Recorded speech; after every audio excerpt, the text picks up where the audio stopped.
Alloh taolo hunarli, mehnatkash mo'minni yaxshi ko'radi. Musulmon odam mehnatkash bo'lishi kerak. O'zining tirikchiligini, o'zini nafaqasini zimmasiga olish kerak. Bola chaqasini, hattoki shunday bir fatavolar bor.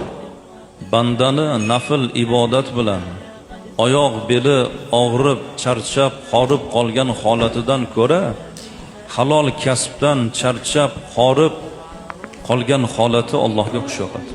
Halol kasb bu ibodat. Tirikchilik qilyapsizlar mana hammanglar, bola chaqam, ro'zg'orim deb, bu ibodat azizlar. Mo'min odam, musulmon odam rizqi Allohdan ekanligiga iymon keltiradi va buning uchun harakat qiladi. Hattoki o'zining suygan payg'ambarlari ham mehnat qildilar, tirikchilik qildilar, rizqni Allohning huzuridan, balki Allohning huzuridan rizqni talab etishga o'zlari mehnat qildilar.